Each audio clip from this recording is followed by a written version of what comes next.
Welcome back to my channel, guys. Independent journalists, they report on a series of mounting crises surrounding the upcoming FIFA World Cup in the United States, which this journalist attributes to the policies and appointments of the Trump administration. The appointment of Andrew, for example, Giuliani, I'm not sure if I'm saying the name right, to lead the event is criticized alongside reports of economic losses for host cities instead of the promised $30 billion windfall. Now, New York states, we know that there is going to be a ticketing fraud. States including New York and New Jersey have launched investigations into alleged dynamic pricing. This sounds to me very, very fishy, but this is what is happening. Dynamic pricing and fraudulent ticket scarcity tactics by FIFA that have made games unaffordable for many fans. The Department of Homeland Security under Mark Wayne Mullen plans to deploy ICE at matches, leading to international boycotts. Okay, this is just one part of the whole problem, just tip of the iceberg. Then we also have Nina Schwalbe, a public health expert, and I'll play a video clip from her in a second. She's an expert and congressional candidate, discusses how the Trump administration's dismantling of public health infrastructure, including the CDC and USAID, has left the US unprepared for global threats like current Ebola outbreak in the Congo. Then we have Nina Schwalbe, I hope again I'm saying the name right, argues for the importance of systems thinkers, quote unquote, in government. She highlights her experience managing the Biden administration's $7 billion global vaccine distribution program and emphasizes that effective governance requires deep technical expertise, data-driven decision-making, and the ability to solve complex logistical challenges, contrasting this with what she describes as the performative and destructive approaches currently favored by the administration. Obviously, she's talking about Trump administration. I want you to take a listen at this one from Midas Touch. Nina, people may think what you do or what you did was boring because you wouldn't want to be glamorous about it. You wouldn't be, hey, everybody, look, it's public health policy. But when we need people like you, we need people like you. And now we're in one of these events where we're not getting accurate information. This Ebola is spreading rapidly there. And we're getting these, statements that, again, make no sense. It's like deja vu. Break it down, Nina, for us. She hasn't looked away in 3 minutes. Again, this is coming from Midas Touch. They are reporting on this particular issue, and they have interviewed this health expert that I just mentioned to you to shed some light. Yeah, so you're absolutely right. I mean, the Trump administration completely destroyed our public health infrastructure, and that sounds like jargon, but what it means is we don't have people counting who's getting sick. We don't have staff. Our embassies aren't staffed to help countries on the ground deal with outbreaks when they happen. We're not sending the equipment that's needed to diagnose it. Those are tests that previously the U.S. government had provided to people, and we've just let it all flail. We just cut it like it was unnecessary. The idea that we're asking for volunteers to do a basic function of government, it's like it's not a school picnic. This is a real crisis. So there's a huge outbreak in DRC, which has spread to its neighboring country, Uganda. It's a complicated region. There's a lot of unrest there. It's a big mining region, so there's a lot of transient people who come in and out, and it's been going on for weeks. And why did it go undetected for weeks? Well, in part because not only... Okay, so just want to throw one point here, guys. Donald Trump doesn't do anything with planning. We have seen that unfolding with the Iran war. He doesn't know what he's doing there. He did not have any plan, none of those things. What do you think about this World Cup?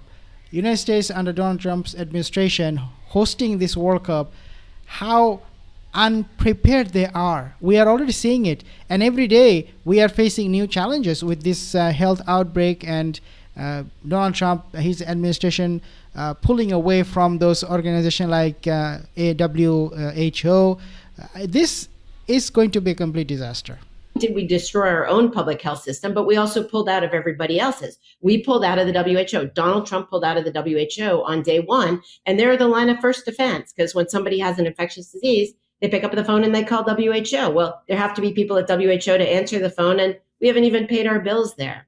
And then we come here, which is our CDC used to be in what was called the Situation Room. And that's actually kind of like a movie where people sit in a room and they get real-time data and they decide what to do with it. And our CDC is MIA, nowhere to be found. I mean, it is incredible how we let this all drop. And as you said as well, when public health is working, nobody really knows what you do. Like at dinner, at Thanksgiving. So again, the bottom line is that Donald Trump is not prepared and that he's going to face a huge disaster, just like he faced a big disaster when he was trying to do a birthday party, his birthday. It actually backfired. So Adam Mockler, if you know him, he critiques Donald Trump's actions regarding the America 250 anniversary celebrations. Mockler argues that the events birthday celebration for United States. Mockler argues that the events have become a self-serving, narcissistic display rather than a national commemoration, noting that the president is attempting to cancel certain performances to replace them with MAGA rallies. Because, look, all of this celebration, all these parties, and even including the MAGA rallies, guys, nobody goes there these days. Most of the time, they are empty. The seats are empty. Nobody's there. And Donald Trump is giving a speech to a very tiny little small crowd the size of his penis. Just kidding. Mockler contrasts the economic struggles of everyday Americans with Trump's focus on grand, expensive projects like a new ballroom and a UFC ring on the White House lawn. And then we have the same video from Mockler, highlights satellite imagery showing significant controversial construction projects on the National Mall and the White House grounds. Kennedy Center conflict. This reporter, he discusses a legal ruling that prevented Donald Trump from plastering his name on the Kennedy Center, leading to a series of attacks by Trump against the presiding judge and his family. Social media behavior, let's talk about that. Mockler reviews recent posts on Truth Social, characterizing them as deranged, quote unquote, and criticizing Trump's rhetoric regarding NATO, foreign policy, and his own self-aggrandizement. Mockler expresses a desire for a more normal, quote unquote, political climate where the government prioritizes the needs of the working class and healthcare over vanity projects and partisan grievances.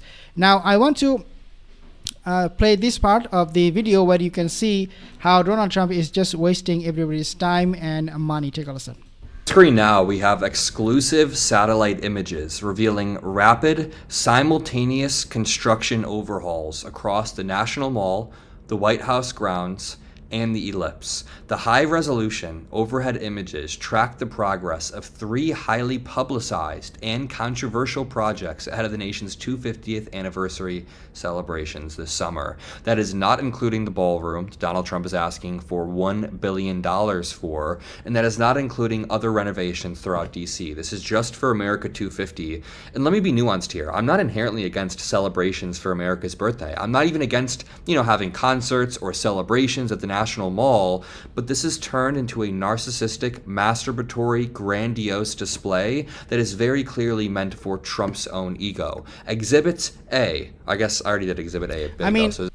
When was the last time you have seen Donald Trump doing purely for the sake of country? You don't know. I don't know. Nobody knows. Because it never happens. But he is benefiting, number one, himself. He's benefiting his family. He's benefiting MAGA base sometimes. His minions who are, yes, sir. And that's it, guys. That's his patriotism. That's Donald Trump being so patriotic. That's it. That's how you wrap it up.